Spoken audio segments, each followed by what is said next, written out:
right. Ladies and gentlemen, welcome back to another episode of Guardians Unplugged. I hope you enjoyed listening to Jackson Keok's story, who is actually part of this discussion today. Today we're joined by Sosio Kirokor, who is a professional tour guide with over 13 years of experience working in the Maasai Mara ecosystem, but also now across Kenya as a freelance guide. Sosio began his career as a naturalist at Keekorok Lodge, which is actually one of the oldest lodge in the Maasai Mara. He later joined the Elewana Collection working at Sand River, and then he went to work at the Olare Mara Kempinski hotel, and then now he's currently working as a freelance guide across the country. He, over the years, working in the Maasai Mara, of course, has gained a lot of knowledge and on-ground experience of the Maasai Mara, but now also of Kenya. Thank you so much, Sos, for making the time to join us. We look forward to this discussion. We thought, as part of our discussions here, we thought it would be great to bring you on board to share your perspective as a tour guide, to share your experience, and perhaps share your knowledge here and there. So thank you so much for joining us, Sos. Maybe just to kick us off here today, Sos, please tell us a little bit about yourself, your background, growing up in Sekenani, what made you go into guiding, etc., and also just a little bit about your school life. So over to you, Sos. Tell people, actually, do you have an English name? I've never heard of it. So maybe you can start. Yeah, he has an English name. Well, gentlemen, a very good evening here. I know it could be the morning for Samuel or I don't know. My name again is Sosio Kirokor. Born and raised in a place called Sekenani in the Maasai Mara, just adjacent to the National Reserve, the Maasai Mara National Reserve. Of course, Kenya, that is the country that we all live. And I'm a husband, a father, and a safari guide with an accreditation from the Kenya Professional Safari Guide, silver level. I've been working as a guide for nearly 13 years, like the introduction Sam gave us earlier. And this kick-started onset after college in 2014. When I joined Koyake Guiding School and terminated my career in 2014, I first joined Keekorok Lodge as a naturalist for nearly a year, and then later transit from Keekorok to Elewana, where I perhaps have to join the career that I really wanted to. So I worked as a guide in Elewana for nearly 5 years, and then later joined Olare Kempinski in the Conservancy. So I've been a guide in both of the best places, I will say, in the Mara, the main reserve and the community-based conservancies. So that is a little bit about me. I want to take you back a little bit so you can talk a little bit about your upbringing and growing up as a young Maasai boy. I want to hear your story. You've interacted with this ecosystem since you're young. So tell us a little bit about your upbringing and whether that inspired you to be a tour guide. Yeah, and also your school life. Yeah, so being born in a place where animals are just crisscrossing our neighborhood, Like I said, the Sekenani area is adjacent to the Mara National Reserve. I happen to have seen these animals at a very, very early age, before even knowing what was a lion and what was an elephant and all that.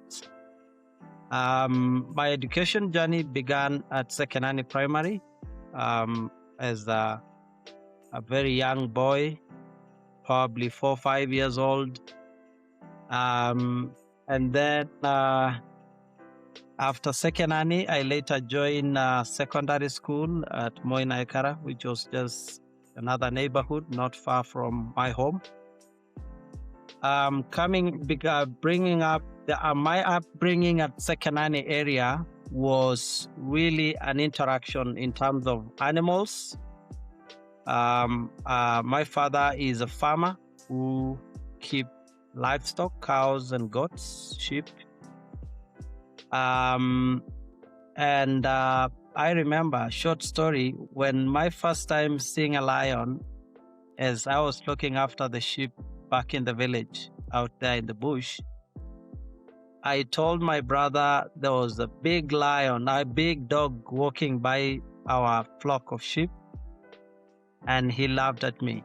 Little did I know this was a lion. So this was like I'll say a start of my journey. Wildebeest, which perhaps later on in life become one of my favorite animals, were coming all the way from the Serengeti into the Mara, and they had specific months. This was our summer, and anytime I will see them coming, I knew probably tourists will come in the Mara, because you'll see more cars in the Mara. And I didn't know this was a phenomenon that drew all the people from all walks of the world to come and interact with nature and see these, the greatest show on earth. So I will see wildebeest within our villages. They come here, they interact with the animals. We used to see them as a bother because they cause a lot of diseases to the livestock and all that.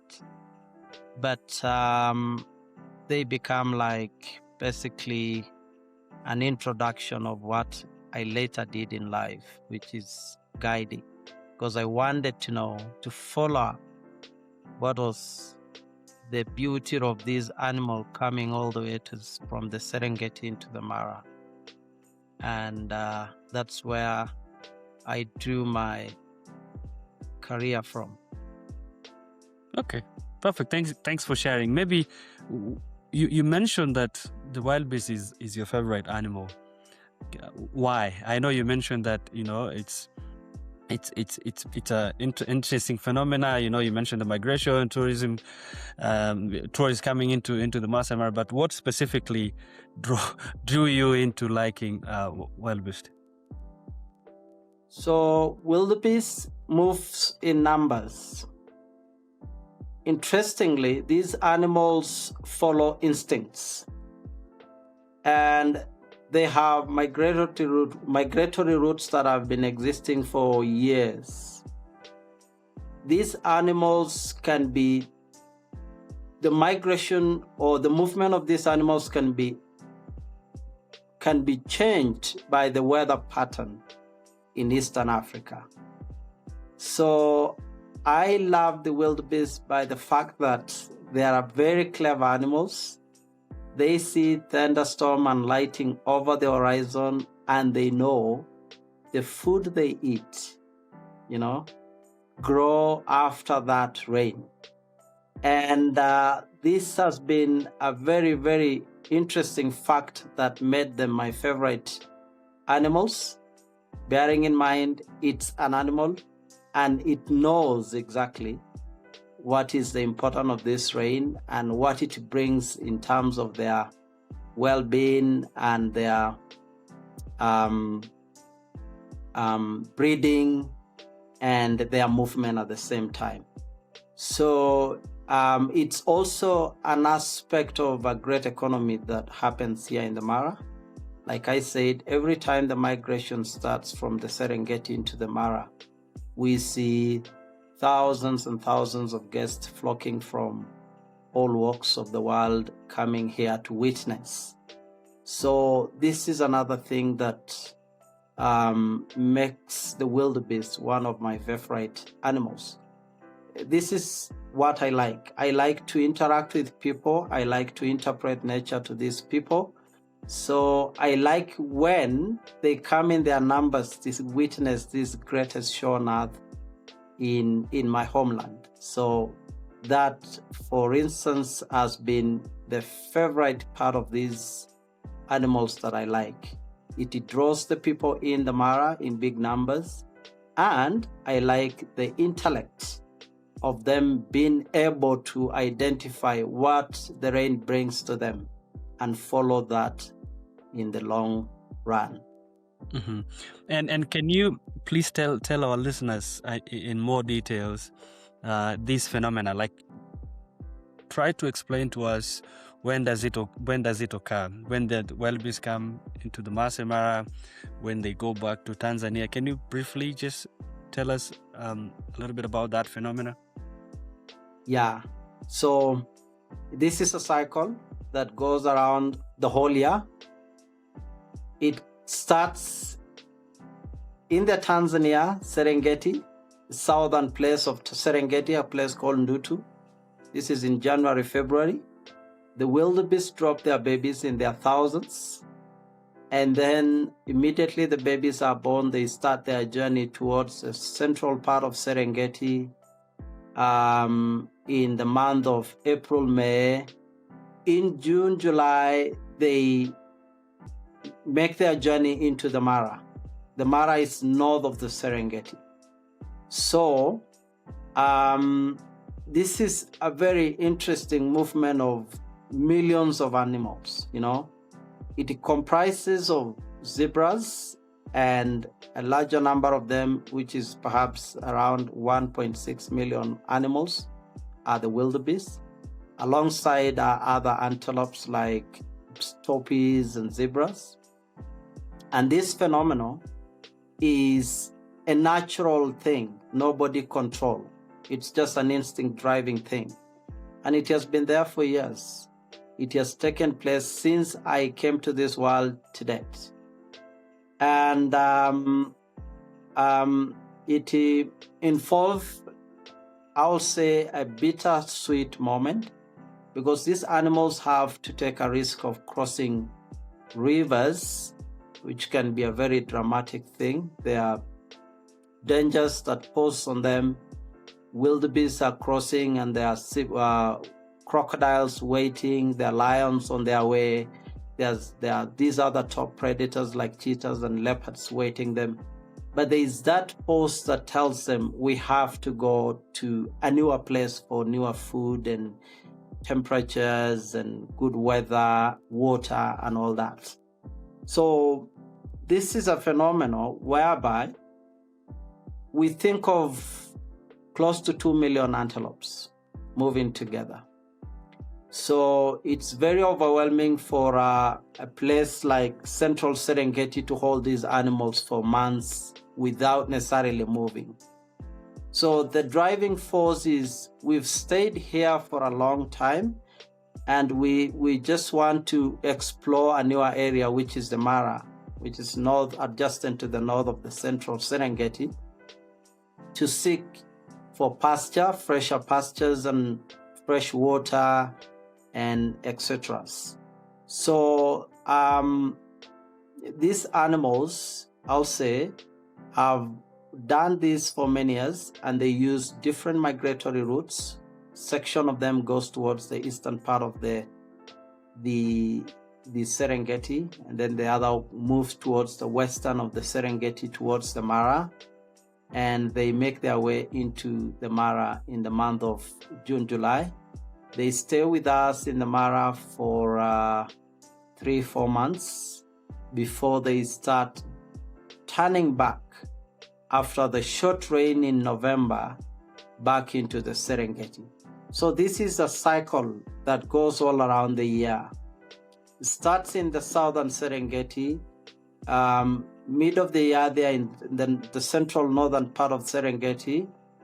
Towards the last quarter of the year, they settle in the Mara for 3 months. And this is where they breed at the same time. So when they come in the Mara, this is their mating ground. And then it's like they have a schedule which is organized naturally by their instinct. They have their babies in the southern Serengeti, they breed their babies in the central Serengeti, and then they mate in the northern part of the Serengeti, which is adjacent to the Mara National Reserve, before they head back. So that is the beauty of this phenomenon. And it brings life to the land, I'll say, because once they are here, our cats have so much food, they're happy. We start seeing so many babies of lions and cheetahs and leopards. And we also see a very, very interesting thing, because the grass will be controlled, the tall grass within the Mara. And this is an ecological balance that nature just posts, which is really interesting to witness. Interesting. Yeah, thank you for sharing that.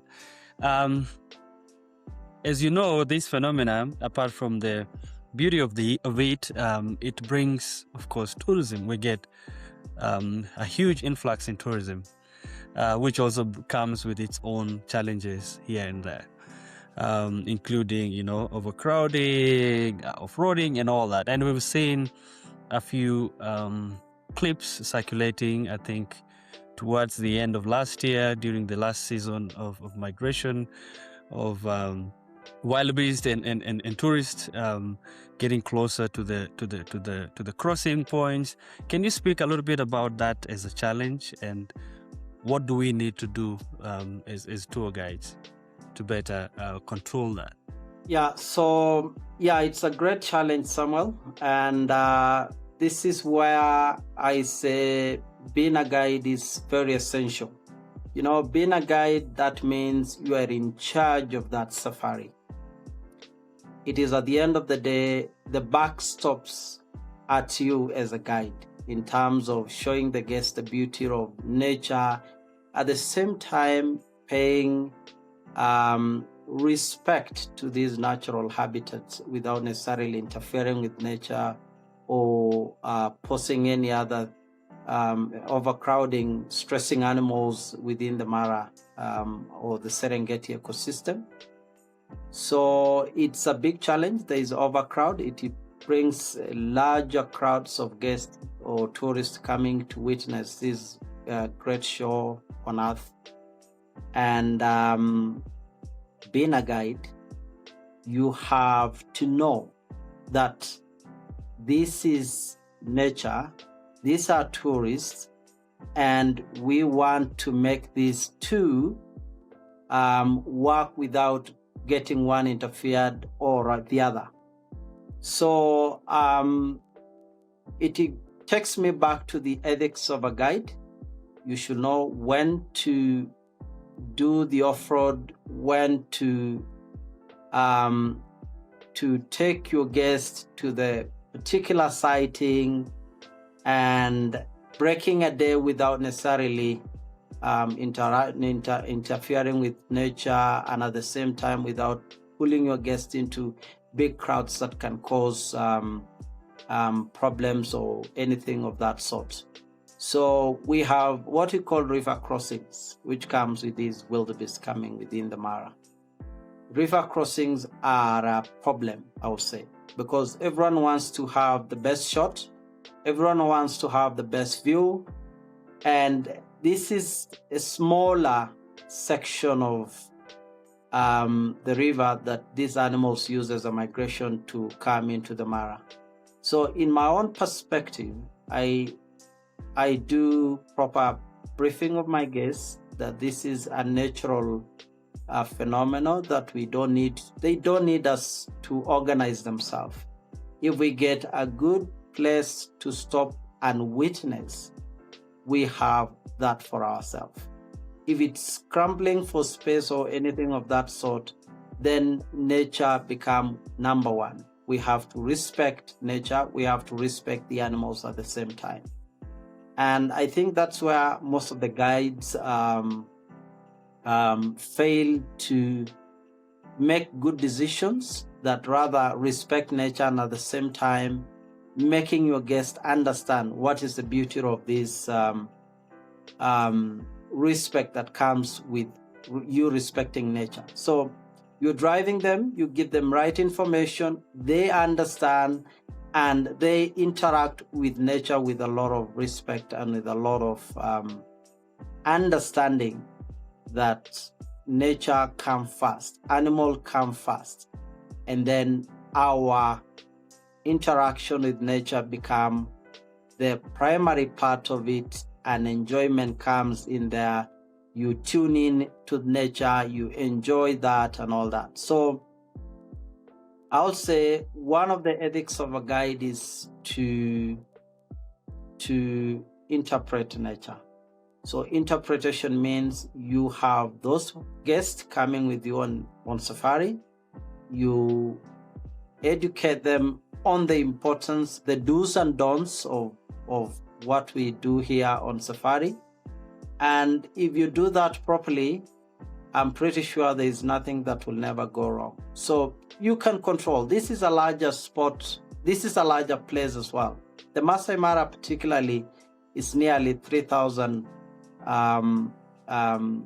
kilometers square or square kilometer piece of land. When you say 3,000, is that inclusive of the Mara Triangle? Because I know Maasai Mara is 1,510 kilometers square. So inclusive of the Mara Triangle, or? Yes, so this is all inclusive. This is all protected areas, including the conservancies that are buffering the National Reserve, including the conservancies. and also the Mara National Reserve. Remember, these animals, once they cross the river, they move all the way to all these protected areas. So there's so many corners of the Mara that you can tuck in yourself without necessarily pulling yourself or your guest into the crowds, and without interfering with the course of nature. Blocking their migratory routes or stressing the animals with crowds and all that. So the 3,000 comprise of the conservancies buffering the main reserve and the Mara Triangle at the same time. The main reserve in that sense is 1,500 kilometers square in that regard. So we are talking of both the conservancies and the National Reserve, which is an enormous piece of land. It is a very expansive ecosystem. Yeah, I agree. So you talked about the ethics of a tour guide in much details, which I think it's very important. Can you tell us a little bit about the life of a tour guide? So how do you start your day? Because I want to tie that into the ethics of a guide. So tell us a little bit about the day of a guide. When do you start your day? Normally, when do you end the day? So a day of a guide starts at the end of the evening safari, which happened on a previous day. That's when you make a plan for the next day. And normally you plan the day according to the targets of the day. Maybe you want to tune in your guest on a full day safari to experience the larger part of the area or the ecosystem. Or rather you want the activities of the morning. So a normal day of a guide starts very early. So I'll say 5:30 in the morning. You kickstart. You have to make sure that you have a plan for them to eat. And this could not be in the camp or whatever the hotel you are in. So you have to do a plan with the kitchen of the hotel that you'll be, to prepare some picnic for you. You head out in a morning game drive 6 with your guests before the sunrise, and you explore what the guest will want to see. That is another ethic that comes in handy with what I'm trying to explain, how the day starts as a guide. You have to know the interest of your guest, as a guide, so that you don't just rush to tick the list or to show the guest what you want to see. You have to know the interest of the guest so that you make them feel at home, you make them feel appreciated in that sense.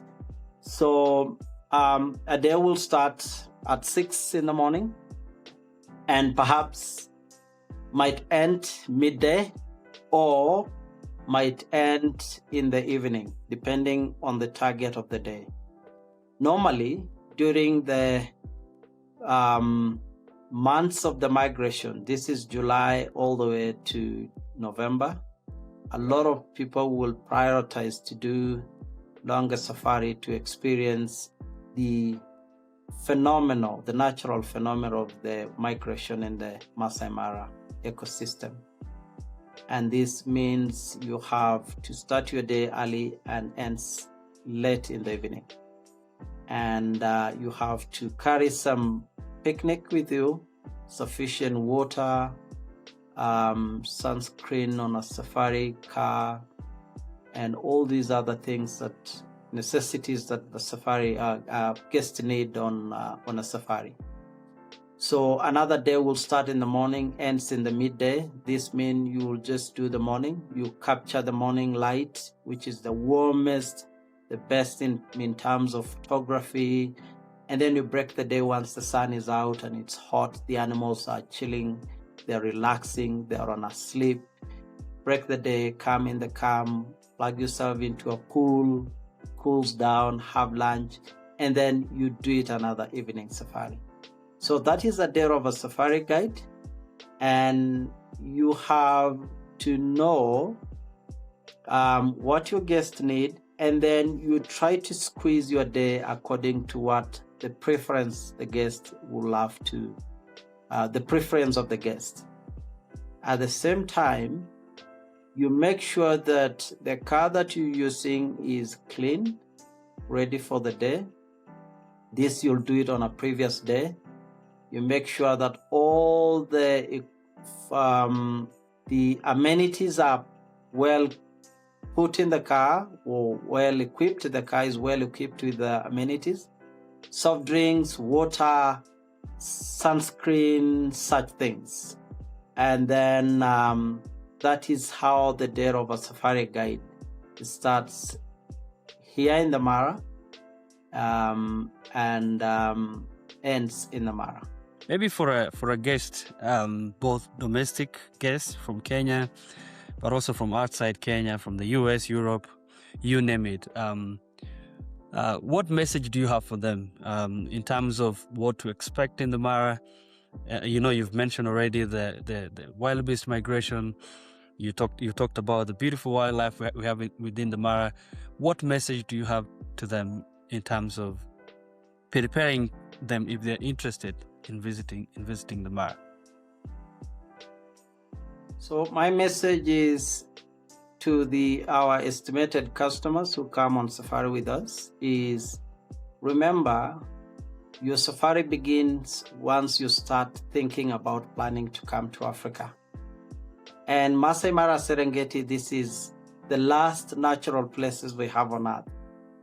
So you're coming in there to experience the natural habitats. The natural habitat can be interesting. At the same time, it can be disappointing in terms of wishes or what you want to see. So once you plan your safari, come with your beautiful expectation, but know that nature can be rewarding. At the same time, it can be disappointing on the same note. So this is, if you talk of the Mara ecosystem, we are talking of a very beautiful area with lots of animals to expect to see. Depending on the time of the year which you're planning on your safari, we have a green season, which is March, April, May to all the way to June. The grass are pretty tall during that time, but in terms of photography, it's the best. Low rates in the camps, low rates in the parks entries also during that time. So if you are planning to take longer days in the Mara and you have the aspect of photography in you, maybe you want to capture the Mara best wildlife or best sunsets or best moments, then it's the green season that is suitable for you as a guest. And then we have the peak season, which begins in June, July, all the way to October. This is during the migration. If you want to see or to witness volumes of wildlife with actions alongside, in terms of, when I speak about action, this is the dramatic river crossings which happen. The wildebeest are jumping into the river. Crocodiles are there to kill them. Lions are waiting to kill them. So the action is that aspect. So if you want to see the drama of the savannah, then it is June, July, August, September that you need to come to the Mara. So in the Mara, you expect to see big cats. It's a land of the big cats. We have the lions, we have the cheetahs, we have the leopards. Alongside these other smaller cats, which you might see them here and there in the Mara, servals, the caracals, the African wild cats and all that. The elephants, of course, are there. There are wildebeest and zebras and giraffes.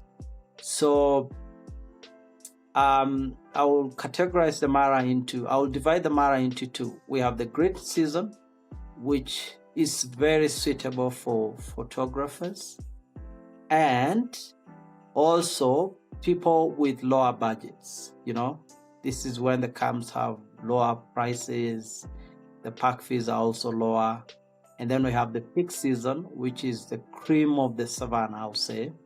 If you want to experience the best on safari, where you can witness actions, you can witness volumes of animals, you can witness the best sunsets and the sunrises, you can capture the best moments in nature, then it's July all the way to October. November, December, January, a bit drier here with short rainy season, and we are just at the tail of the migration. Grass are pretty short. Cats are having babies. So it's also the best time to come in the Mara. So in a nutshell, the Mara ecosystem is all year rounded in terms of what you will expect or what you want to tune yourself in. So that is the Mara to me. You can plan any day, any time of the year, and you can still have the best that you expect or you want to see. Yeah, and maybe to throw in something else, you'll get an opportunity to visit and interact with the Maasai community, which is the dominant community living alongside the Maasai Mara.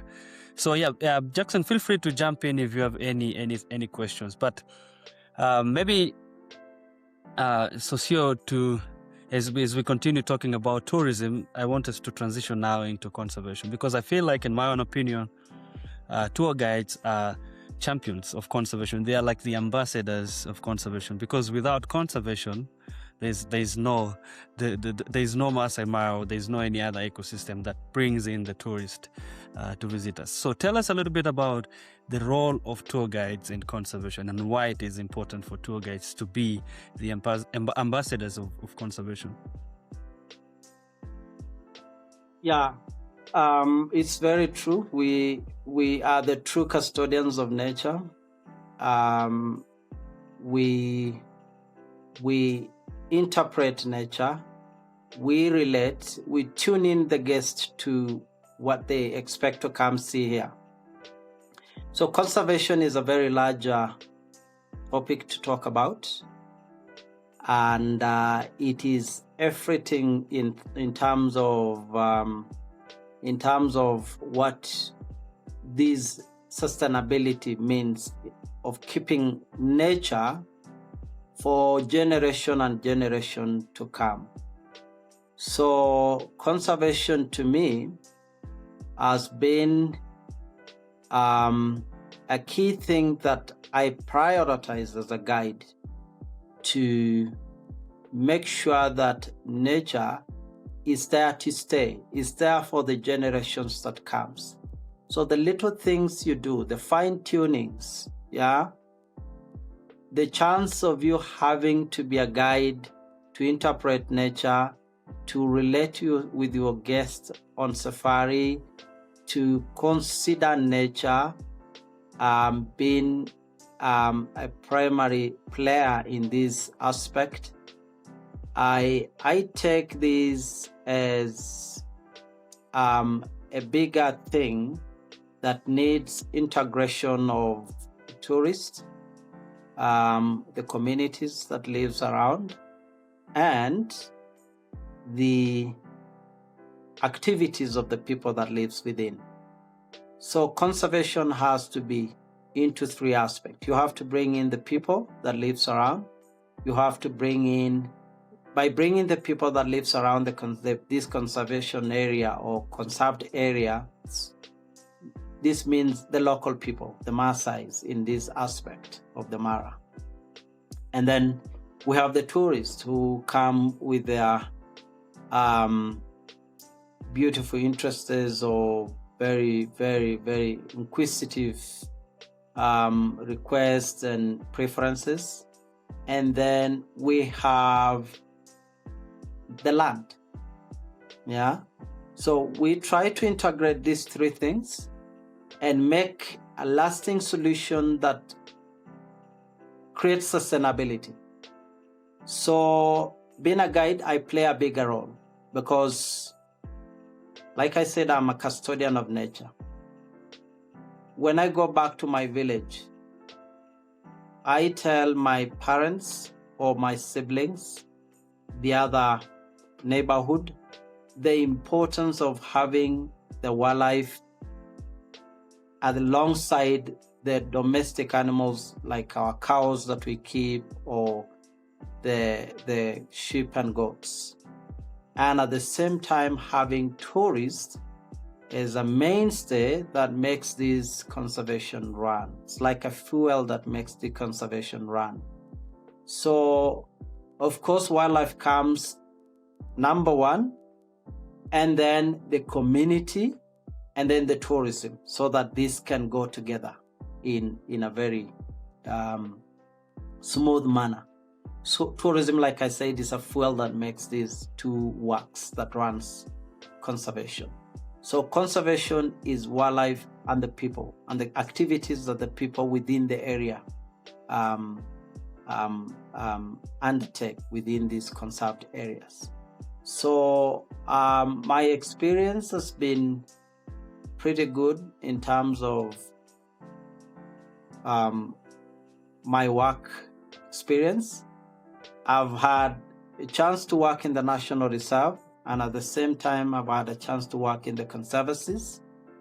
And I have seen how nature or how conservation works when there is mutual agreement between the people that lives with wildlife or around the wildlife corridors, and at the same time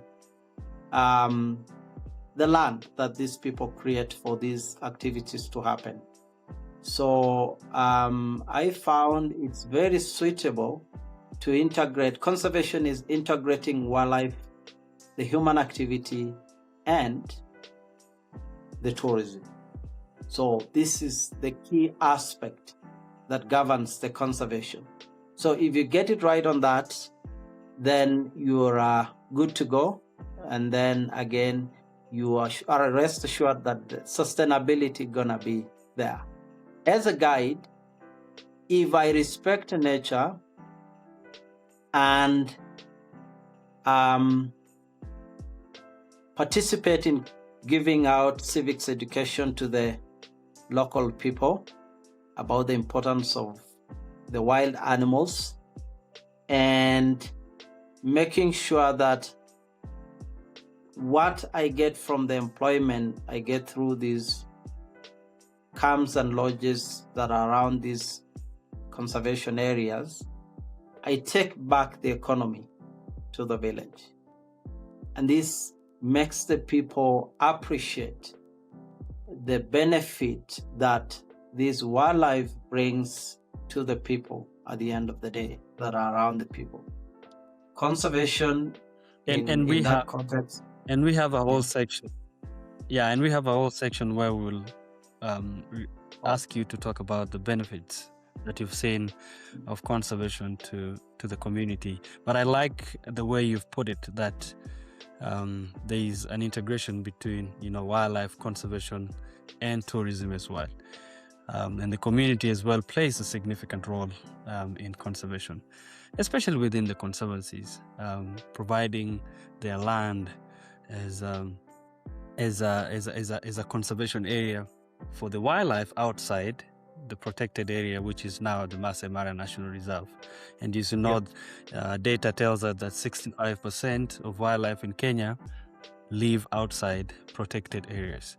So communities still play a significant role. And I know that tour guides also is to encourage you and your fellow tour guides is to continue creating this awareness, not only to our guests, but also to other partners, that conservation is still an important and key factor when it comes to tourism. So let's now transition. Again, we've talked about conservation, tourism. You've worked in the Maasai Mara. You've shared the experience of working in the Maasai Mara. But then you went and worked at Olare Motorogi Kempinski, or is it Olare Kempinski or? Yeah, Olare. So if I'm getting this wrong. Olare Kempinski, yeah. But it is in. But the conservancy is Olare located in Olare Conservancy. Yeah. Conservancy.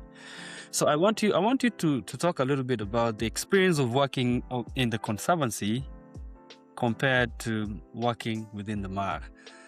And what are the lessons that, they can both learn from each other? Because I know there are practices within the conservancy that is working in terms of managing holistically conservation compared to within the Maasai Mara. So tell us a little bit about your experience working within the conservancy.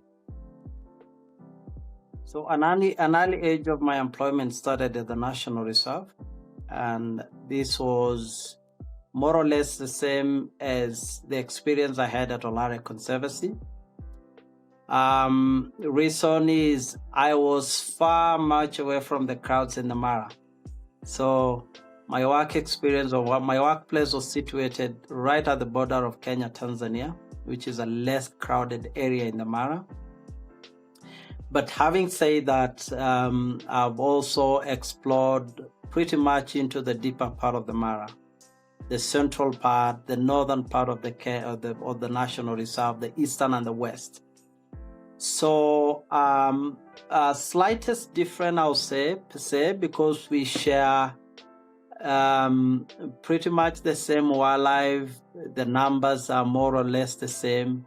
The land is quite different because the topography changes a lot in the Mara. Deep down the Mara National Reserve, it's more of a savanna with a few hills and bushes here and there. If you go back to the conservancies, it's a different topography, rocky outreaches and a bit of forest here and there, not much of open grassland, savanna and all that. So my experience in the National Reserve have been pretty very good, I'll say. The only challenge that I've experienced working in the National Reserve was what we spoke about earlier. These are crowds cars and tourists during the peak season, which you don't see that in the conservancies. The other negative or the other thing that I'll say the Mara National Reserve has as a disadvantage to the conservancy is so much infrastructure is happening within the National Reserve. So even nature is becoming, or the natural areas are becoming more narrower. So too much comes compared to the conservancies. Conservancies have these rules which are much more outlined, I'll say. They will say this is the amount of land we have and this is the number of camps that are going to exist in this piece of land, so that we have bigger space for wildlife to mingle and to interact and all that. So I feel like the Mara National Reserve, in terms of game viewing, in terms of the ecosystem, is more or less the same as a conservancy, but I feel that the infrastructure aspect needs to be taken into consideration in the National Reserve to create space for animals, and without necessarily adding more stress to the animal corridors and maternity areas and all that. So they need to draw a bit of strict laws and policies from the conservancies. Otherwise, the topography, the wildlife, the management are more or less the same, but the conservancies tend to have strict laws that are followed and all that. So in the conservancy, on the other hand, they have control sightings or circuit sightings, control sightings in terms of wildlife. In terms of wildlife, if a guide sees an animal and there are 10 cars there looking for the same animals, you arrange it yourself in a manner that the animal is not stressed, which is the knowledge or the goodwill we are lacking in the National Reserve. So we need to pull in some goodwill to protect the National Reserve sightings, and at the same time trying to protect the interests of the animals as much as they are protected in the conservancy. So to me, having had the chance to work in both of the areas, of course I have I'll say the best experiences I've had are in the National Reserve. In this aspect, it's larger, you can explore, I'll say, very new areas on a daily basis and experience the best landscapes that you really want to see. Conservancies are more smaller, so if a safari or if a guest really want to stay longer, 4 or 5 nights in the Mara, you might be having the same routes day in, day out. They're much smaller. And the National Reserve gives you room to expand and witness new areas every day, new different landscapes, and of course, maybe see different animals, there's tree lines, I'll say there are fins, you go there, you see these are the things that maybe you might not have a chance to see in the conservancy. But again, conservancies have these, like I said, they integrate wildlife, human activity like controlled grazing, and tourism. Human activity, which is a key player in the conservancies, has given them a very good way of controlling tall grass within the conservancies. And these are pull herds of wildebeest and zebras, and these are the resident animals that hangs within the Mara over the green season into the conservancies because of safety reasons. The grass are short in the conservancies. The National Reserve has long grass. So this controlled grazing has been another game changer in the conservancy. So this tells us when we bring in the people in the human activity of the people that lives within the animals areas in this picture of conservation thrives.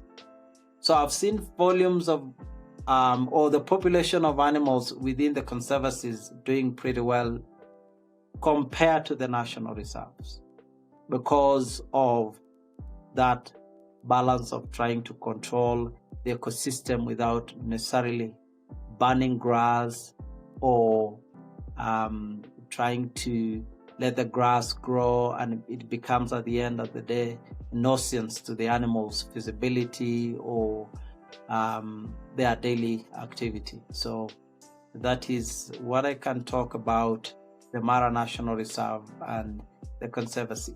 Very light things that can be done that can make this place more or less the same, and we are good to go. Yeah. Great. That's wonderful. I want to pass it to Jackson to lead us in the next session. Thank you, Sos. Maybe you can grab a glass of water. You've spoken for about 52 minutes. Yeah, thank you. Yeah, and that was, someone told me recently not to use the word quiet when you want to describe something because it means not good enough. So I wouldn't say quite extensive, but I'll say broadly extensive. Your experience working in the Mara, what are kind some of the, was actually you spoke to what I intend to, to ask you. But, just to re-emphasize, you've been working there for, close to 8 to 10 years, I believe. So what are some kinds of, imminent threats that you can say they are facing, the Mara ecosystem? Is a natural thing, which is climate change. It's a bigger thing that we are all experiencing in the world. So I would say the weather patterns has really changed in the Mara, and this has also intrigued the changes of these animal behavior and movement at the same time. So currently we should be in the rainy season is just beginning in the Mara, I'll say. But for the last 4 or 5 years, what I've seen compared to the other years before this, it has been raining so hard in the Mara. And this has caused a lot of change because we've had flash floods. The rivers are not holding water, and it's also causing a lot of destruction, carrying out trees or washing away the trees and all that. Our summer, which is perhaps the peak season in the Mara when the migration are here, has been also different. We've experienced very cold weather here. We've experienced extremely very hot months at the same time.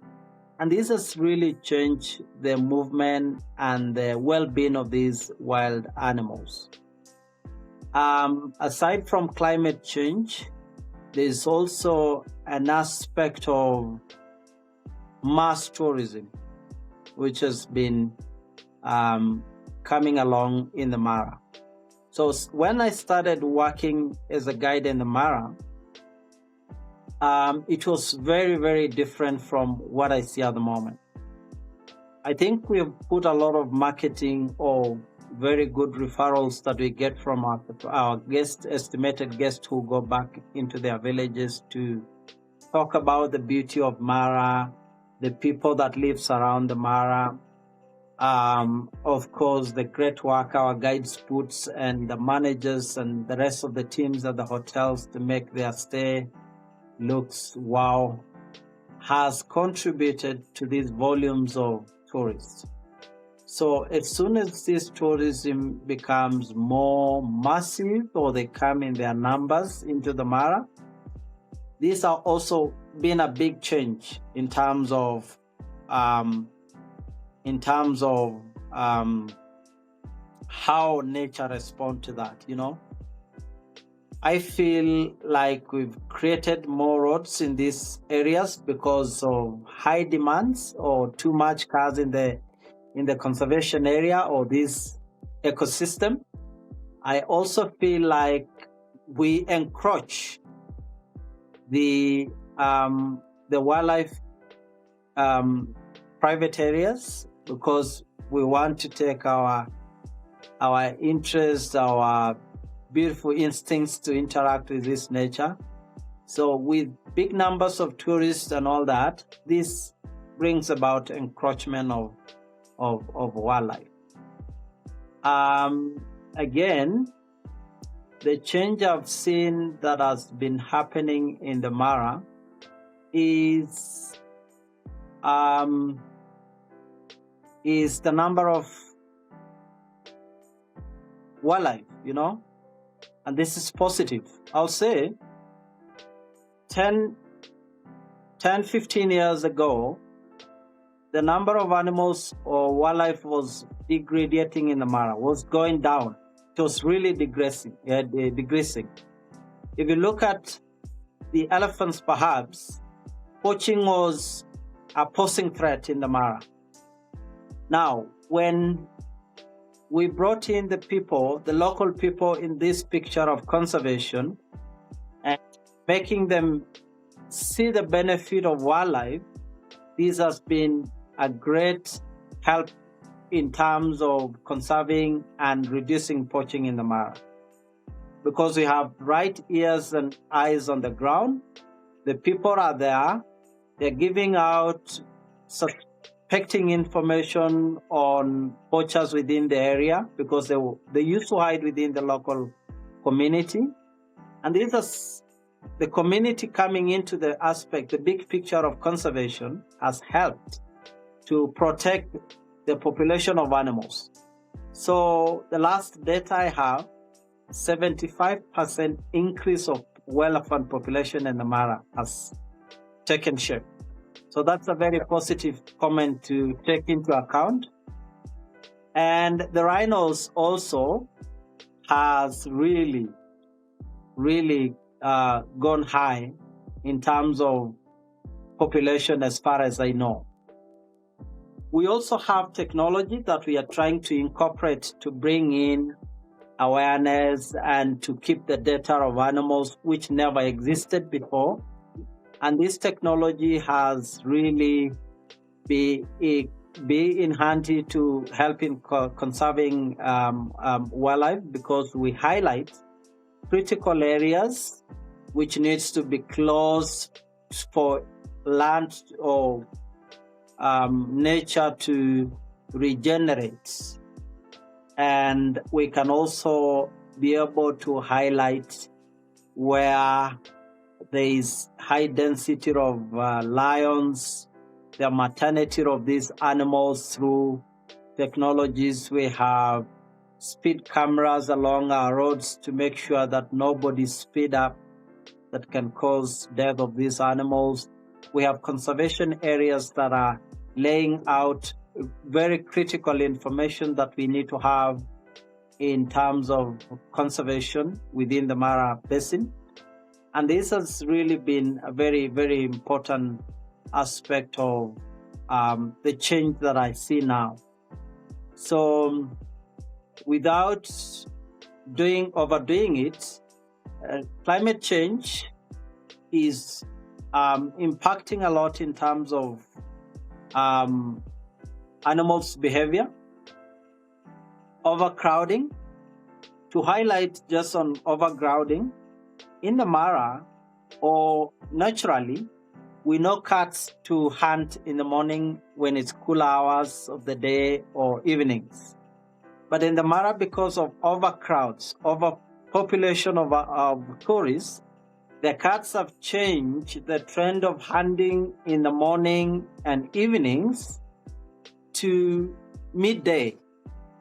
I've followed lions days without numbers in the Mara. And as soon as majority of the people are back in camps after the morning drive, that's when they wake up to do the hunting in the middle of the day. So this tells you they have a lot of pressure with numbers of tourists surrounding in the morning and the evenings. So they turn the clock to be active when everyone else is back at the lodge for lunch and a bit of relax before the evening. And of course, technology, which is a positive thing that has also contributed to useful information that we use to conserve these natural habitats. Yep. Thank you for that, Sos. And just for some context, I think based on current research, the number of elephants in the Mara as of 2021 was 2,595. And as of 2024-2025, there were close to 2,700. So you can see the numbers increase significantly. However, there are some scientific, evidence that showing that the number of wildebeest population have degrees in the Mara. Yep. Maybe, we would like to pick your brains on that. What do you think might have been the case of that decline? Is it true and all that? Having you on the field for quite some time, so you've seen it. So, yeah.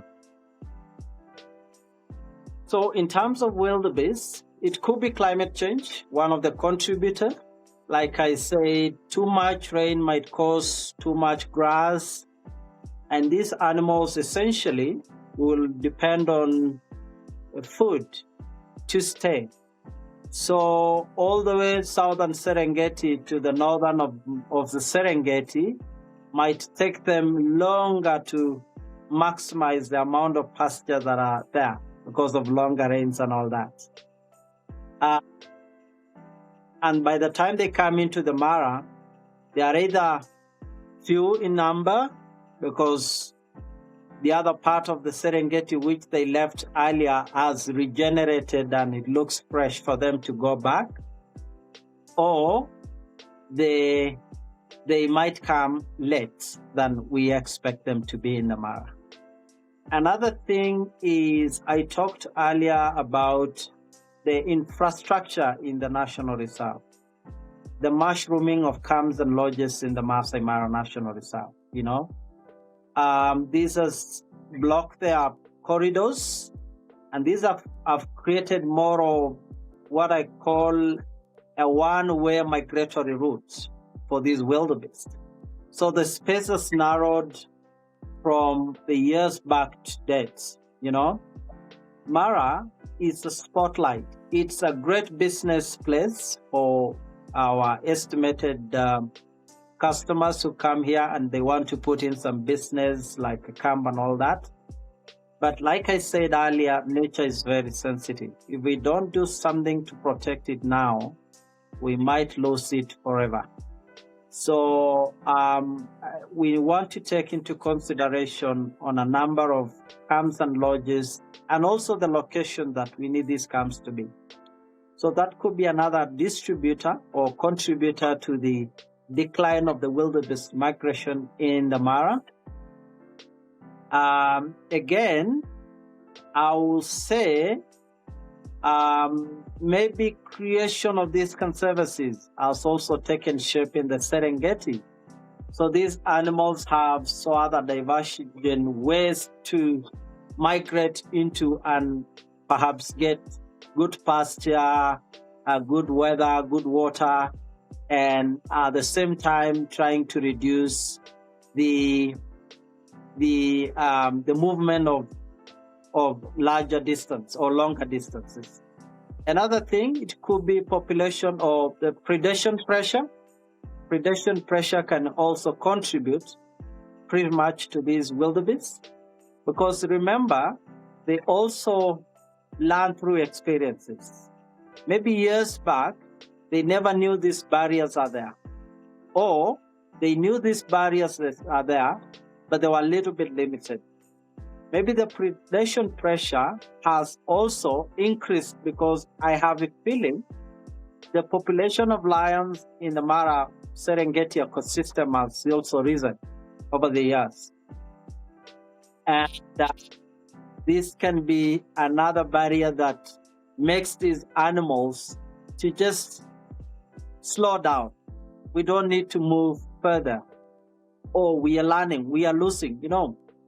Statistically, we lose nearly 250,000 to 300,000 wildebeest in every migration year. That's quite a big number. So these animals might at the same time think through their instincts that these migrations or this movement that we make annually has a side effect on our population, or in that sense. Remember, I said earlier, these animals have instinct. They learn through experiences. So they might have learned from years that this has been also a problem that has caused their population decreasing and all that. So they take slow movement into coming into the Mara. So I have a feeling a bigger contribution is blockage of their migratory routes, and also the first thing that I talked about. Okay. I can also add something, just for the sake of, I know you've mentioned widely conservancies and their role for conservation, but also community land. There was a study that was conducted, I noticed when I was preparing for this podcast today, is that there was a study that was conducted by Smithsonian Institute. It's a national zoo, and they found that within the Mara Loita ecosystem, that there is a decline in the population of wild beasts. They mentioned that it has fallen from over 100,000 to under 25,000, and they attribute this to the issue of fencing. So that's also another big factor outside the protected areas. Because I think that one you can link to when Sos talks about a disruption of migratory routes. Of course, that is being led to the issue of land subdivision.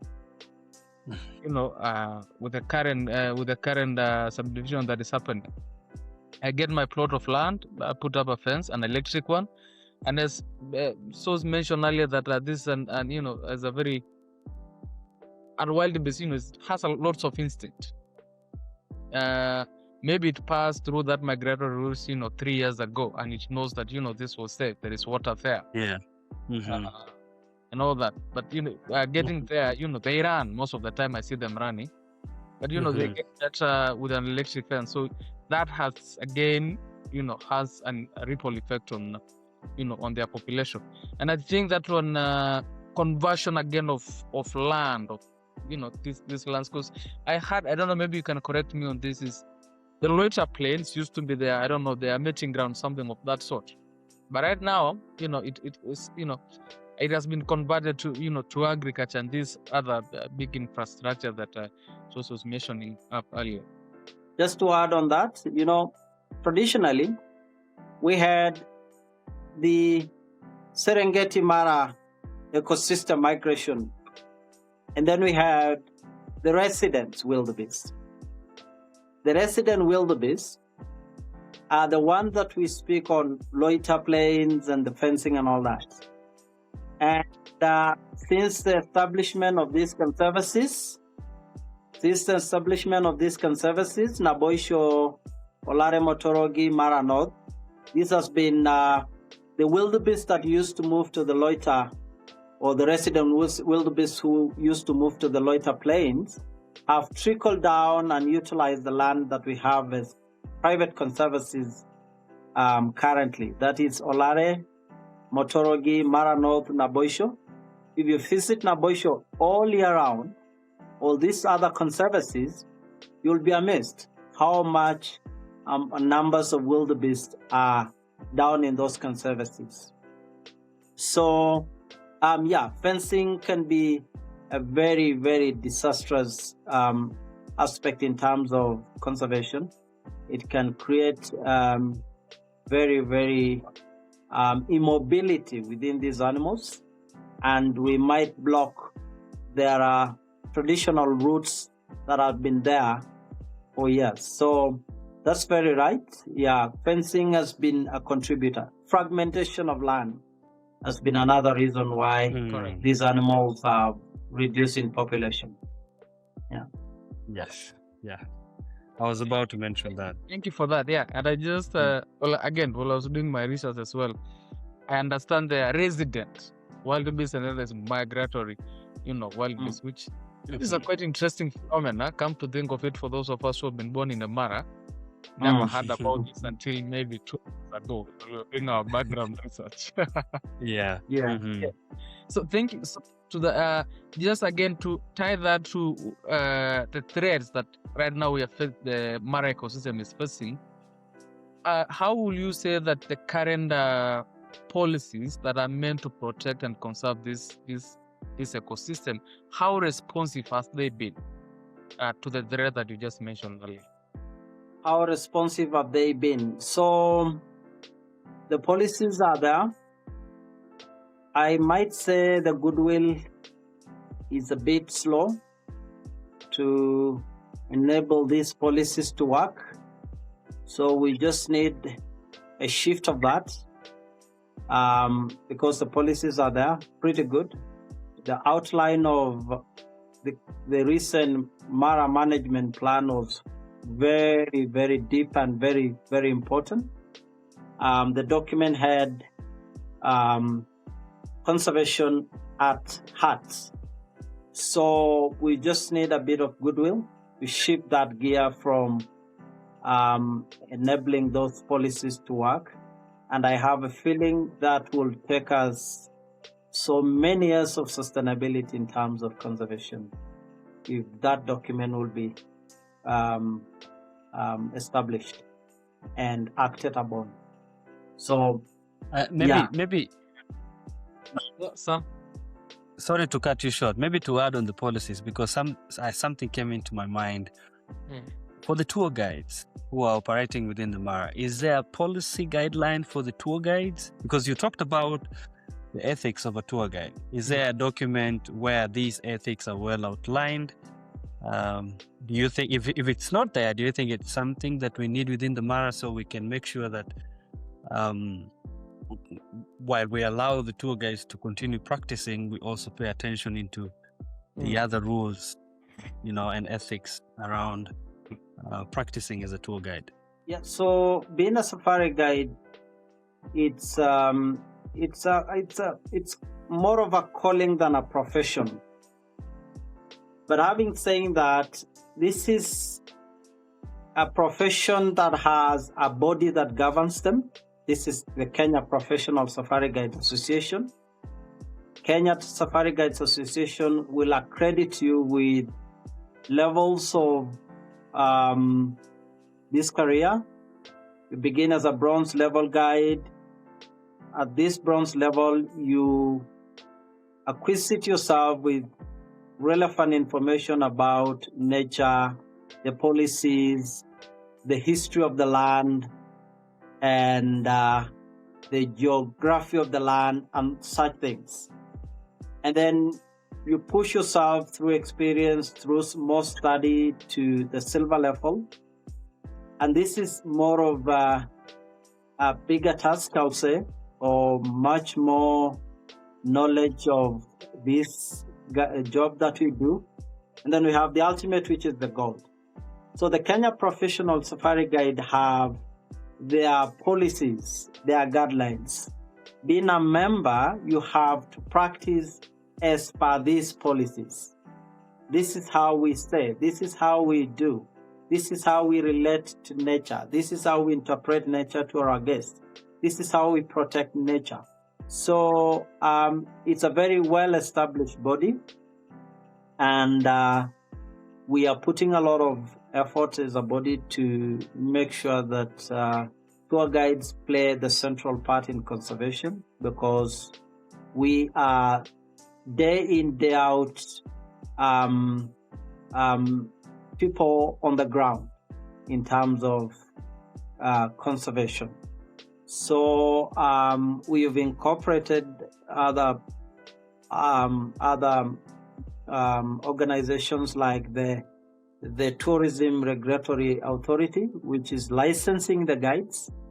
And this licensing has to come with a well-conversant guide who knows the rule of the game. You know, you have to make sure that you know all these ethics of being a safari guide, how to guide yourself through these, how to conduct yourselves, and all those kind of things. So the policies are there, and I have a feeling the guides are doing a bigger, larger part. We might have a few weak points here and there, but policies are there, and we continue. Like I said, this is a learning process.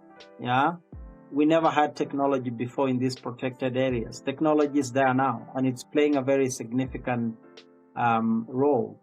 And also these guiding practices, trainings that are undertaken are also shaping up their profession, and it is creating a lot of education to the guides.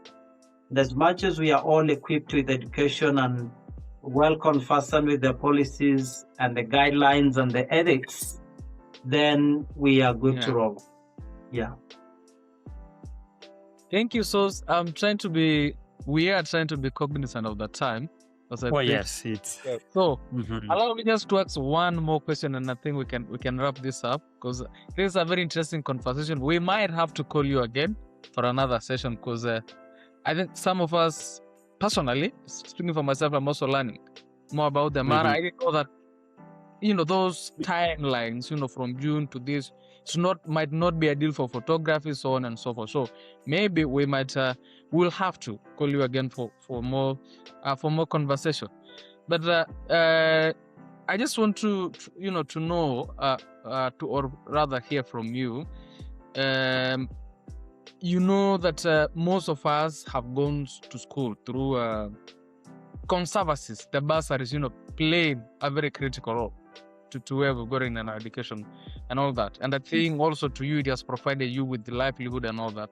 So for, again, as you mentioned earlier about sustainability of that ecosystem, to continue to provide livelihood, to continue to provide us with the kinds of benefits that you're getting,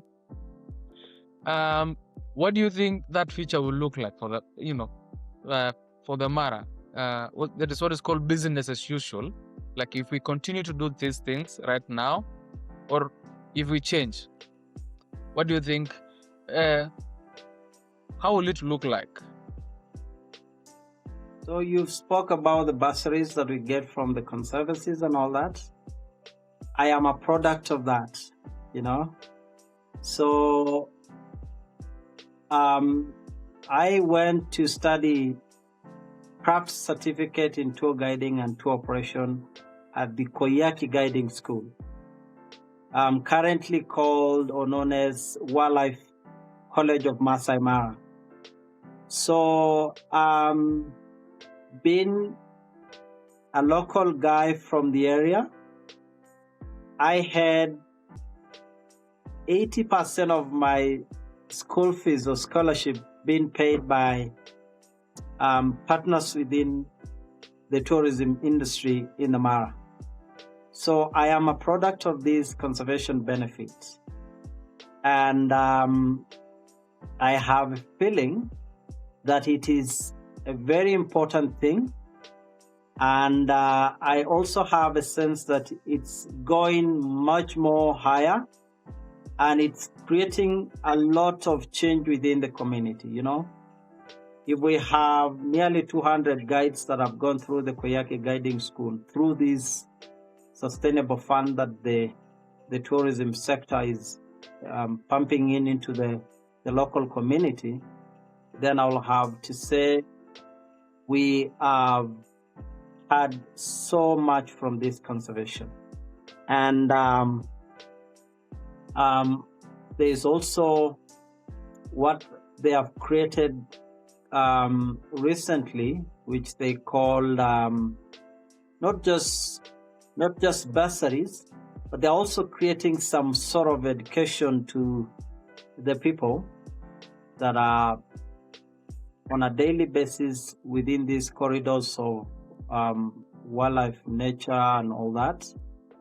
And even the local people are getting very, very good civics education about wildlife and all that. So in my own view, I feel like these benefits are very important, and they should be much more than what it is today.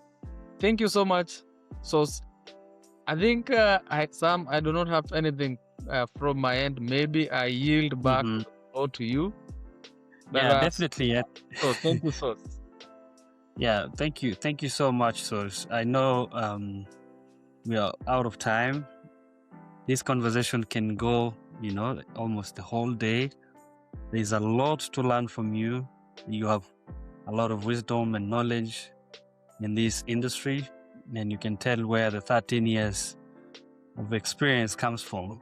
So thank you so much for making the time to join us here at Guardians Unplugged. It's been an honor having you. We look forward, like Jackson has mentioned, to bringing you on board, because I'm still interested in learning, and perhaps for you providing a quick advice for the young Maasai men and women who are interested in this field, so that they can learn the steps that they can take, and